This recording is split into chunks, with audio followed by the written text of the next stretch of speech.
Halo Sobat Dinkes, kembali lagi di PDKT, Podcast Dinas Kesehatan Tangsel. Sobat Dinkes, pernah nggak sih kalian bangun tidur, tiba-tiba leher terasa kaku, terus juga lutut bunyi-bunyi, kretek-kretek pas lagi naik tangga, terus juga sering dianggap remeh, biasanya dibilang ya udahlah sakit-sakit badan gitu ya.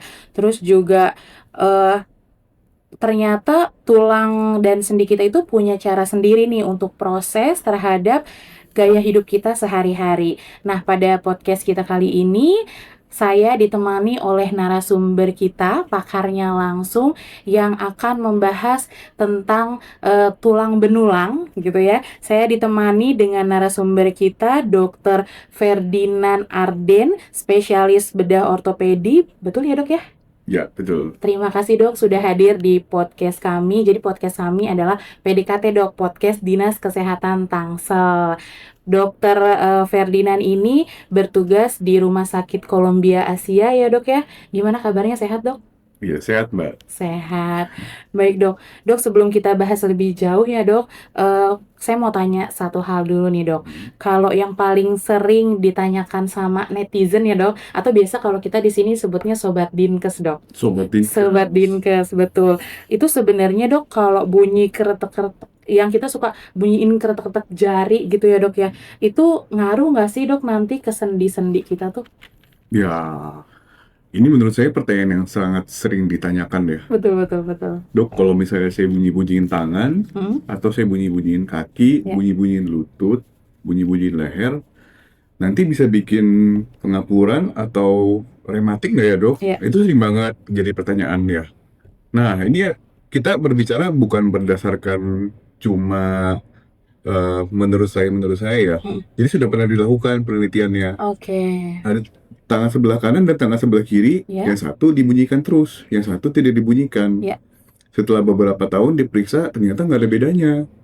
Jadi yang sebenarnya selama ini kita dengar bunyi kretek-kretek, itu adalah semacam gas yang keluar dari sendi kita. Oke. Kok bisa ada gas di sendi kita ya? Iya, betul. Nah, itu sebenarnya memang secara natural ada gas yang build up atau dia terakumulasi di dalam cairan sendi. Berasalnya dari darah. Nah, waktu kita bunyikan kretek itu sebenarnya gasnya itu keluar. Dan dia akan butuh waktu lagi untuk beberapa lama sampai dia terbuild up lagi. Makanya kita nggak bisa kretekin terus-terusan. Iya benar. Nah, Ada itu jedanya butuh ada gitu ya, Dok. jedanya. Betul. Gitu. Tapi kalau ditanyain apakah itu berbahaya dok atau enggak, sebenarnya nggak berbahaya. Cuman kan kalau jadi kebiasaan juga nggak bagus juga ya. Iya. Karena nanti lama-lama jadi bunyi-bunyi terus. Sebenarnya tidak ada fungsinya juga. Iya. Tapi kalau dibilang apakah bisa menyebabkan osteoartritis, itu enggak. Iya. Jadi itu adalah mitos. Kalau itu bisa bikin peradangan sendi atau osteoartritis atau pengapuran, itu adalah mitos. Mitos ya dok. Jadi sebenarnya ya itu ya dok, di tangan atau di jari-jari itu juga ada gas yang mengalir dari darah ya dok ya. Betul. Oke, jadi itu sebabnya nih Sobat Dinkes, kalau kita bunyikan ada kretek-kreteknya. Dan itu sebenarnya nggak bahaya ya dok. Dan juga mitos kalau menjadi peradangan sendi nanti ke depannya gitu ya dok ya. Betul ya, itu Nah mitos. itu Sobat Dinkes. Terus dok, kita lanjut nih dok ke mitos dan fakta lagi. Karena supaya teman-teman Sobat Dinkes nih nggak katanya-katanya terus gitu ya dok ya. Langsung dari pakarnya nih. Terus dok, terkait mandi malam nih dok, apa benar nggak sih dok mandi malam itu memicu rematik atau hanya masalah suhu dingin aja? Gimana tuh dok? Ya, ini juga salah satu pertanyaan yang paling sering ya. Dari zaman saya kecil pun juga bilangnya begitu. Iya, betul. Kamu jangan mandi malam-malam. Benar dok. Takutnya nanti kamu rematik loh. Betul. Atau kamu jangan pakai AC-nya dingin-dingin, nanti kamu rematik. Nah, ini adalah satu miskonsepsi juga ya. Yang disebut rematik itu adalah sebenarnya penyakit autoimun. Jadi nggak semua orang punya. Rematik itu adalah rheumatoid arthritis, sakit autoimun yang menyerang ke sendi-sendi tubuh. Penyebabnya kenapa? Untuk autoimun sendiri sampai sekarang kita masih belum tahu penyebab jelasnya kenapa. Tapi kalau mandi malam apakah akan menyebabkan autoimun atau rematik, itu juga mitos. Jadi boleh nggak mandi malam dengan air dingin? atau harus air panas. Itu nggak ada yang seharusnya. Iya, Jadi silahkan mau mandi dengan air dingin ataupun air hangat, itu balik ke preferensi masing-masing. oke. Yang penting mandi. Betul Ya. dong. Jadi sebenarnya itu mitos ya dok ya. Jadi untuk sobat Dinkes nih khususnya di Tangsel, jadi jangan takut untuk mandi malam. Apalagi kalau kita dari luar, yaitu banyak sekali mungkin masyarakat di luar sana mengira mungkin penyakit-penyakit yang seperti itu tadi sudah disebutkan ya dok, rematik itu disebabkannya dari jangan mandi malam. Tapi ternyata ya itu ya dok, dari autoimun itu ya dok ya. Ya, jadi tidak Gitu. berhubungan. Tidak berhubungan sobat Dinkes. Satu lagi nih dok untuk mitos faktanya. Apakah minum susu di usia dewasa, dok, masih efektif untuk mencegah osteoporosis atau malah sudah terlambat? Gitu, dok. Ya, minum susu ini juga menarik ya, Ya. karena kita dari dulu dibilangnya kamu harus 4 sehat 5 sempurna, salah satunya minum susu. Ya. Ya, nah kita harus menyamakan persepsi dulu nih. Susu itu adalah produk dari hewan. Ya. Misalnya susu sapi, susu kambing. Ya. Sedangkan kalau susu yang dibuat khusus, misalnya orang kan sering bilang susu Prenagen misalnya, Ya. atau susu Anlin, atau susu Entrasol. Itu sebenarnya bukan susu, itu adalah suatu formula. Oke. Jadi sudah ada kandungan lainnya. Ya. Nah, kita coba bicarakan tentang susu ya. Jadi Ya. susu cair, misalnya seperti susu sapi, ataupun susu kambing yang biasa dikonsumsi. Ya. Susu itu bagus dalam artian dia punya kandungan protein, kandungan kalsium, ya, kandungan lemak di dalamnya, dan itu membantu terutama dari kalsiumnya untuk mencegah tulang jangan sampai keropos ataupun osteoporosis. Oke. Tapi untuk pencegahan osteoporosis sendiri, minum susu aja juga nggak cukup. Oke. Jadi butuh hal lain. Tulang kita kan sebenarnya benda hidup, Iya. ya. Jadi dia secara waktu itu gradual, dia itu akan menguat ataupun melemah. Oke. Yang bisa bikin dia kuat itu apa? Nutrisinya cukup, dan juga kita harus ada namanya beban. Jadi harus dibebanin tuh tulangnya. Bagaimana caranya? Yang paling gampang itu adalah berolahraga. Olahraga. Nah, kalau untuk orang tua, yang dulunya dari muda sampai tua dia minum susu, biasanya dia tidak ada masalah. Cuman ada beberapa orang, terutama orang Indonesia ya, kita kan jarang minum susu sebenarnya. Betul. Jadi kalau orang tua tiba-tiba dulunya nggak pernah minum susu, terus dia coba minum susu, kadang-kadang ada efek sampingnya itu dia diare. Oke. Karena dia nggak biasa minum susu ya. Jadi kalau dia tiba-tiba mulai minum susu lagi, mungkin kadang-kadang berasa ada diare. Makanya kadang-kadang orang berasa, kenapa kok saya minum susu suka jadi pengen ke belakang ya? Iya, Ya iya. itu adalah salah satu penyebabnya. Iya. Apakah berbahaya? Ya kalau misalnya sampai diare berat, sebaiknya jangan terlalu banyak minum susu. Oke. Tapi kalau misalnya tidak ada keluhan ataupun ringan, saya rasa sih nggak masalah. Oke, jadi untuk minum susu itu nantinya baik atau enggak? Sebenarnya ya baik ya dok kalau misalnya diminum susu dari awal dan nggak cuman pas udah biasanya udah tua baru tuh dok ya disuruh minum susu dengan merek-merek tertentu. Tapi ternyata bukan minum susunya, tapi ya itu olahraganya ya dok ya. Betul. Jadi diimbangi dengan hal-hal yang berpengaruh untuk ininya dok, tulang dari si manusia masing-masing gitu deh. Iya betul. Masyarakat kita soalnya lebih suka sesuatu yang instan. Betul. Ya, jadi penjualannya pun menggunakan taktik untuk sesuatu yang seperti instan gitu. Iya. Minum susu bakal sehat, minum Iya, susu akan menguatkan tulang. Iya. Tapi sebenarnya minum susu memang membantu. Tapi yang utamanya itu bukan minum susunya, Iya. tapi justru olahraga, terus menjaga hidup yang sehat. Itu yang membantu untuk tulang kita kuat. Oke, dari nutrisi-nutrisi yang kita makan ya dok ya, Betul. itu terutama. Oke dok, terus kalau misalnya dok kita tadi sudah bahas tentang mitos dan fakta ya dok ya. Kalau sekarang kan sudah zamannya gadget ya dok ya. Biasanya tuh orang kayaknya main gadget tuh lama dibanding yang lain-lainnya gitu, paling lama nih dok gitu. Terus ada nggak sih dok pengaruhnya posisi duduk atau posisi kita sedang main gadget itu ke tulang leher atau nanti akan berpengaruh ke jangka panjangnya gitu dok? Ya betul. Ini sering dibilang kayak penyakitnya orang modern ya. Ya. Penyakit zaman now. Betul. Ya, karena penyakit-penyakit kayak sakit leher, sakit pundak, sakit pinggang itu banyak berhubungan dengan ergonomis, posisi ergonomis. Nah, bagaimana sih caranya supaya kita terhindar dari sakit leher maupun sakit pinggang waktu kita lagi pakai gadget? Nomor satu, posisinya itu harus bagus. Oke. Jadi kalau kita pakai laptop, Mm-mm. nomor satu itu kita lihat mata kita dengan laptopnya, layar laptop itu harus satu arah. Oke. Jadi kalau layar laptop terlalu rendah, sehingga kita harus menunduk, nah itu akan memberikan beban yang cukup tinggi ke otot-otot bagian leher dan pundak. Oke. Dan kalau kita lakukan itu dalam waktu lama, Mm-mm. itu akan membuat tekanannya itu semakin lama semakin kuat sampai otot kita menjadi lelah. Nah, kalau otot kita udah lelah, itu akan menyebabkan sakit di otot-otot tersebut, menjadi tegang. Sama halnya dengan kita main gadget, karena kita main gadget itu biasanya kita akan menunduk ke bawah Betul. dengan melihat ke layar HP ya. Oke, iya. Karena nggak mungkin ada orang yang main HP ke atas seperti ini. Iya, iya. Ya, kan jarang sekali. Iya.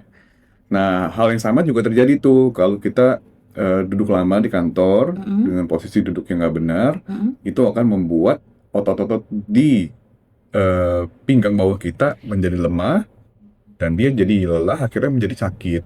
Nah, itu adalah penyakit-penyakit yang sebenarnya bisa kita cegah, cuman istilahnya sering bolak-balik ya, kambuhan. Iya, iya, betul. Karena berhubungan dengan postur atau yang kita lakukan sehari-hari. Nah, misalnya untuk posisi duduk, biasanya yang baik itu adalah posisi duduk yang tegak. Jadi kita tidak harus tegak gitu ya. kita tegak dengan mengandalkan otot dari tulang belakang kita supaya tetap berdiri tegak. Kita bisa lihat dari samping, kalau kepala dan pinggangnya itu satu level atau satu garis, itu kita sudah bisa bilang posisi duduknya cukup tegak. Sedangkan kalau misalnya kepalanya terlalu ke belakang dan pinggangnya terlalu ke depan, itu kita bilang dia terlalu mendoyong ke belakang. Itu yang bisa menyebabkan otot pinggangnya jadi lelah. Gitu. Makanya kalau otot pinggang lelah itu suka ada yang sakit pinggang mungkin ya dok salah Iya. satunya. Terus juga kalau untuk yang mungkin ada penyakit-penyakit tertentu saraf kejepit kayak gitu juga ngaruh ya dok ya? Betul. Makanya banyak yang bilang, kok gue baru umur 30 udah sakit pinggang ya? Iya. Ya, karena kita biasanya umur produktif, umur 20, 30, dan biasanya kita banyak kerja di umur segitu. Iya, betul. Dan biasanya kita agak maksain ya. Iya. Nah, gimana dok caranya kalau misalnya, saya kan harus kerja dok, Iya. 8 jam sehari. Iya. Tapi dokter bilang nggak boleh lama-lama duduk. Kan nggak mungkin saya nggak duduk. Nah, caranya salah satunya adalah sering-sering melakukan stretching. Jadi setiap 1,5 jam sampai 2 jam, pergi stretching dulu. Angkat badannya dulu, pergi ke toilet kah, atau misalnya pergi ke pantry. Itu untuk mencegah ototnya itu terpakai terus. Jadi dikasih break dulu ototnya. Oke. Nah, yang kedua, kita juga harus latihan otot tulang belakang. Jadi memang harus olahraga supaya menguatkan otot. Kalau otot kita kuat, maka kelelahan otot yang bisa bikin otot kita jadi sakit tulang belakang, jadi sakit pinggang, itu akan lebih jarang terjadi.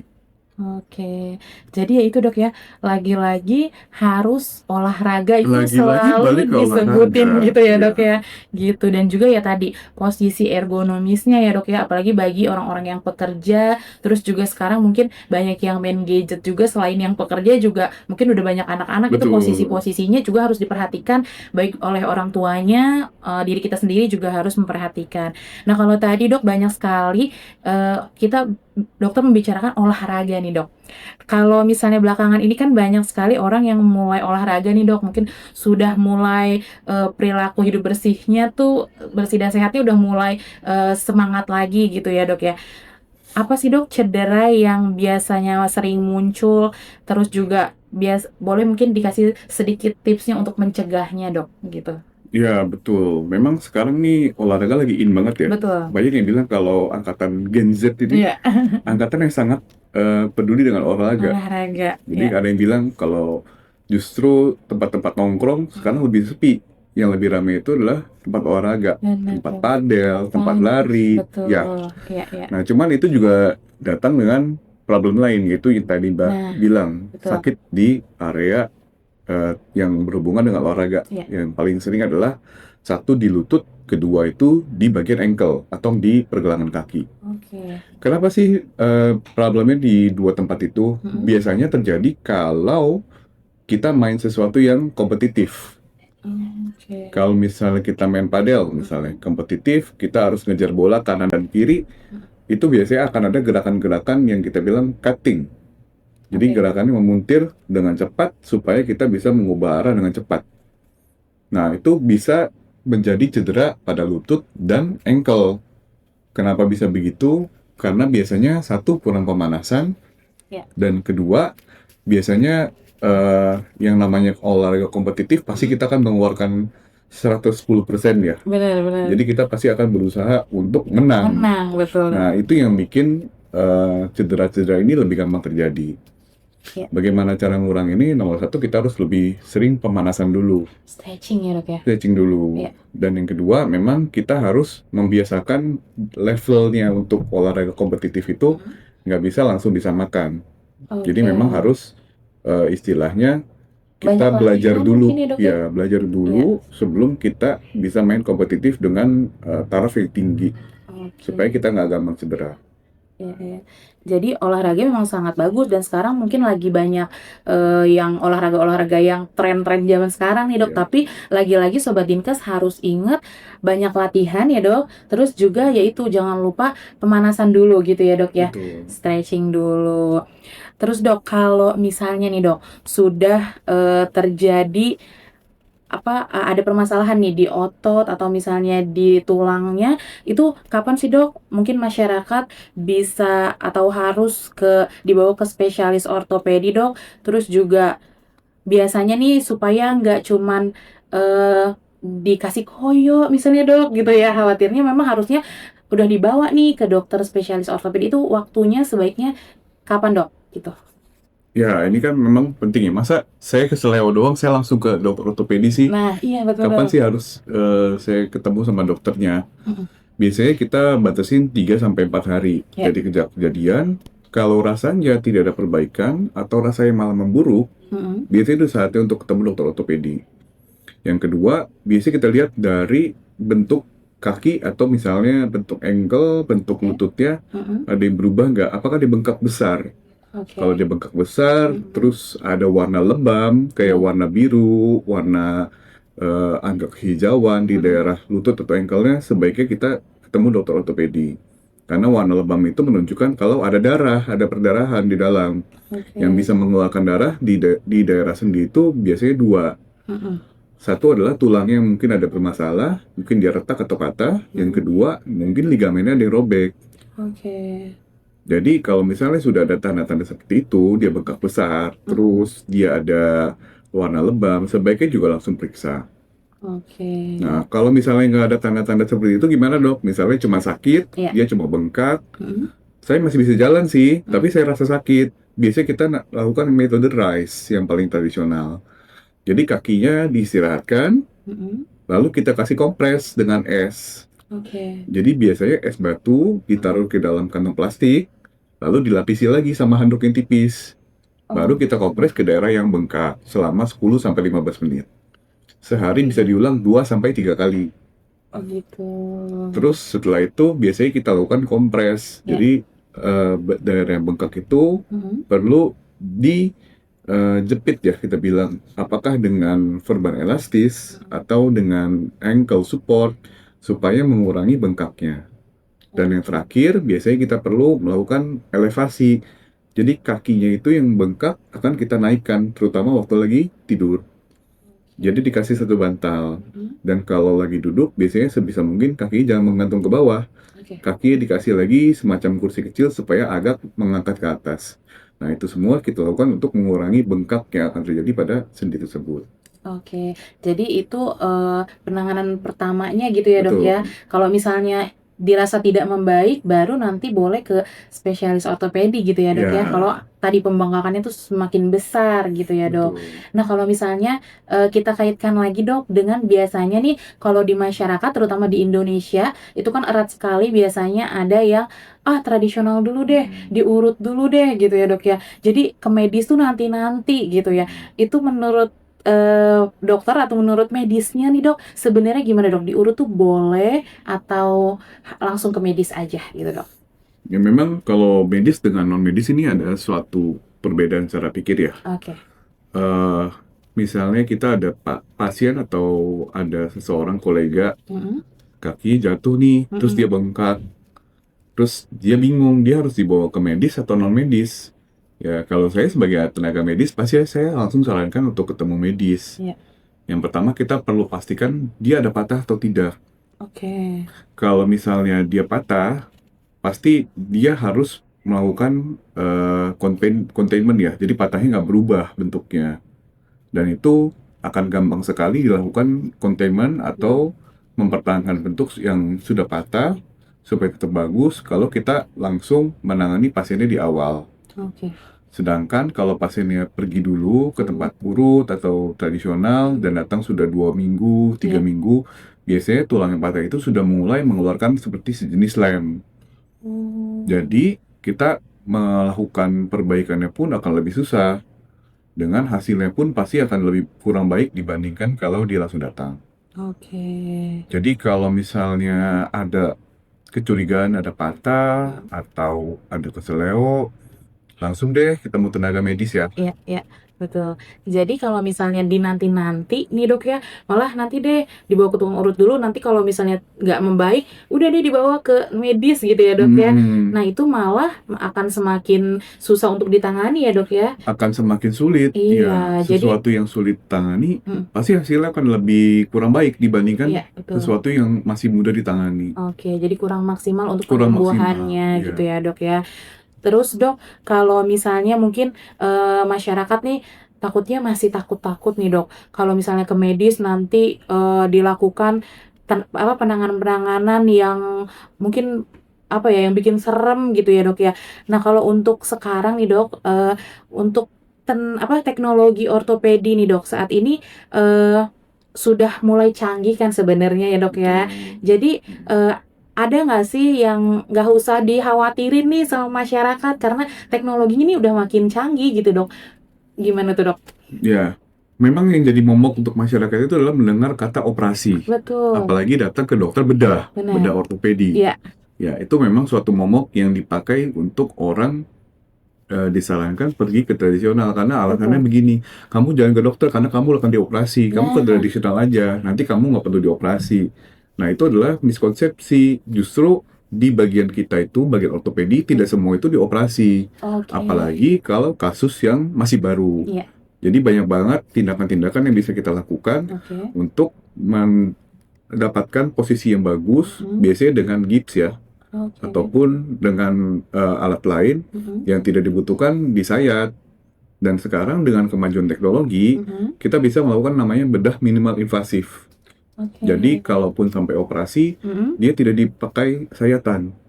Jadi kita bisa, ya kalau misalnya perempuan kan pentingnya bekas luka ya. Iya, iya. Nah, operasi-operasi minimal invasif itu biasanya bekas lukanya akan kecil ataupun tidak ada luka sama sekali.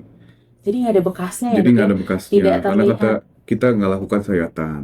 Oh gitu. Dan itu semua bisa dicapai kalau pasiennya masih datang dengan kondisi yang fresh, masih bagus. Yang baik dan masih Betul, baru langsung gitu ya dok betul, ya ya, dibawa ke tenaga kesehatan gitu ya dok ya. betul. Oke, jadi Sobat Dinkes, lagi-lagi jangan takut. Malah kalau misalnya takut nanti-nanti dibawanya pada saat kejadian itu, nanti hasilnya nggak akan maksimal ya dok ya. Betul, ya. Penanganannya nanti malah yang udah ribet dan malah menakutkan khawatirnya gitu. Makanya harus langsung dibawa ke tenaga medis gitu. Dok, kalau kita berbicara, kalau tadi kan langsung ke pelayanannya ya dok ya. Kalau kita kaitkan dengan gaya hidupnya nih dok.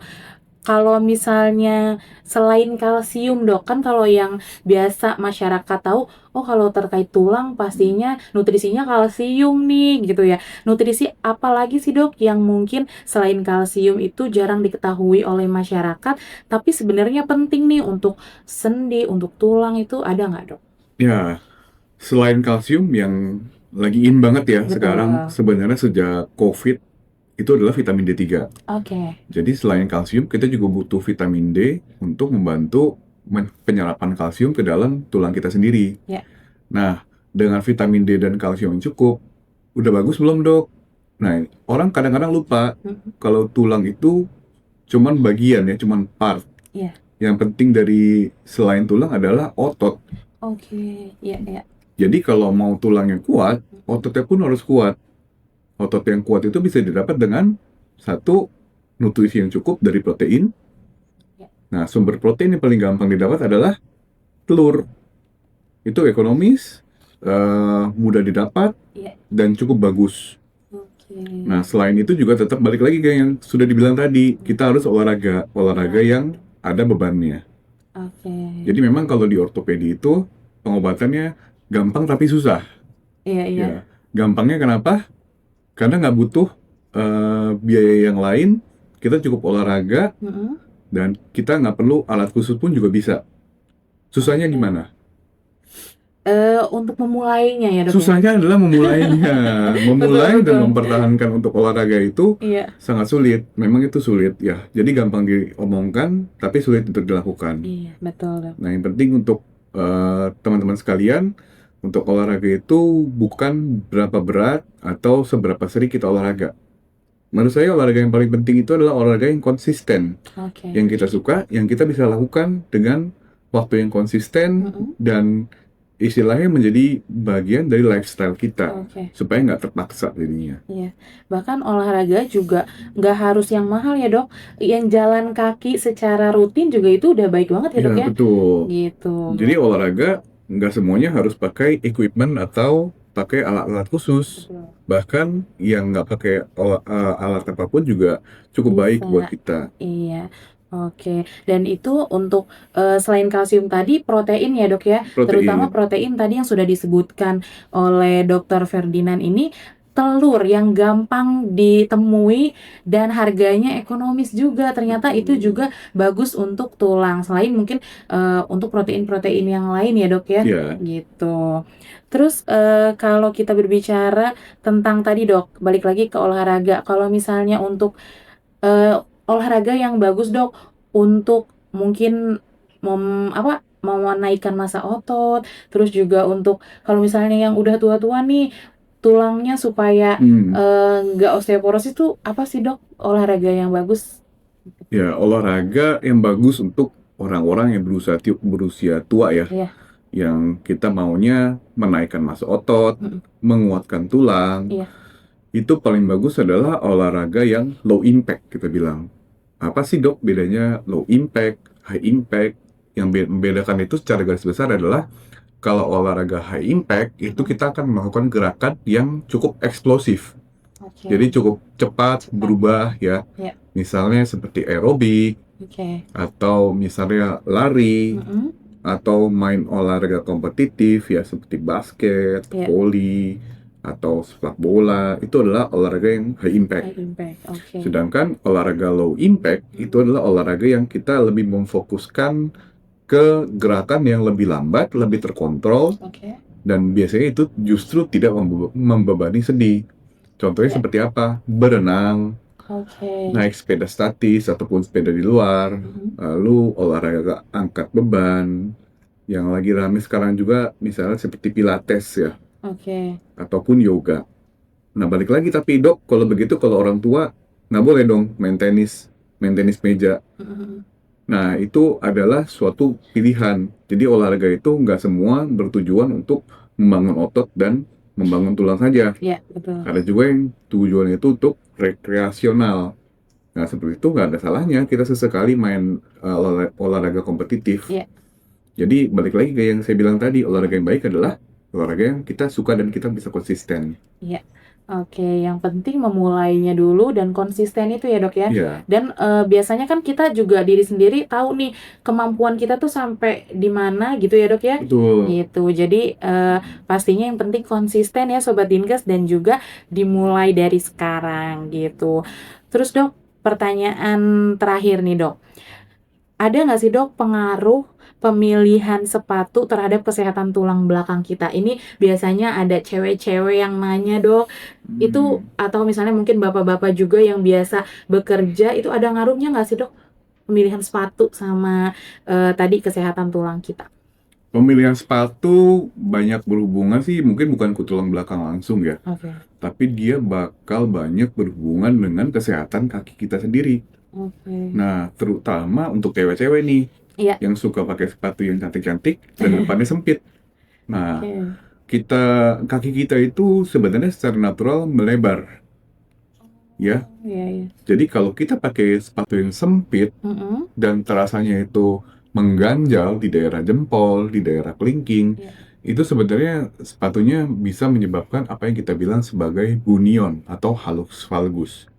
Jadi kakinya seperti mengucuk ke dalam. Nah, itu adalah sesuatu yang sebenarnya abnormal. Jadi cuma ada ke manusia modern nih, karena kita senangnya pakai sepatu yang cantik-cantik, Betul. depannya sempit. Iya. Nah, tapi hal itu nggak bagus sebenarnya, karena lama-kelamaan Mm-mm. tulang dan sendi di ibu jari kaki kita Mm-mm. itu bisa tergeser. Oke. Nah, itu yang menyebabkan kenapa ya kok ibu jari saya kakinya sekarang agak masuk ke dalam, agak seperti menggeser keluar. Oke. Salah satunya adalah problem dari shoe wear atau pakai sepatu. Oke, jadi pemilihan sepatu bukan hanya cantik ya dok ya, tapi Betul, dilihat juga apakah nanti akan mempengaruhi si kaki kita ya dok ya, betul. gitu. Jadi Sobat Dinkes, wah sudah banyak banget nih Dokter Ferdinand yang telah diberikan ilmu-ilmunya, informasi-informasinya terkait tadi tulang, otot, dan juga mitos fakta juga ya dok. Betul. Sekali lagi terima kasih dok sudah hadir, sudah banyak sekali memberikan ilmu di PDKT ini. Semoga nanti bisa berbincang-bincang lagi. Masih sebenarnya kalau berbicara ortopedi itu banyak banget ya dok ya. Masih banyak banget gitu luas. Banyak Ya, banget dan sangat luas, tapi karena kita waktunya terbatas, mungkin nanti lain kali kita akan berbincang-bincang lagi terkait ortopedi. Dan Sobat Dinkes, kalau misalnya nanti ada permasalahan dengan bedah tulang gitu ya dok ya, atau misalnya terkait tulang, otot, bisa nanti ketemu dengan Dokter Ferdinand Arden ini di Rumah Sakit Columbia Asia. Nanti akan kita kasih lihat jadwalnya ya dok ya, jadwal pelayanan Dokter Arden ini.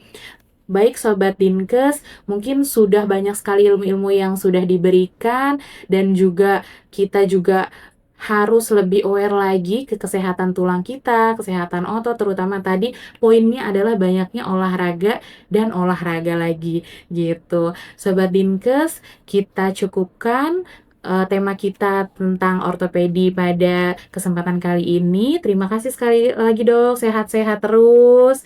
Dan untuk Sobat Dinkes, jangan lupa tonton PDKT episode-episode sebelumnya, dan juga nanti ke depannya pasti akan banyak sekali materi atau ilmu-ilmu yang akan disampaikan oleh narasumber kita. Kami undur diri, terima kasih, salam sehat. salam sehat.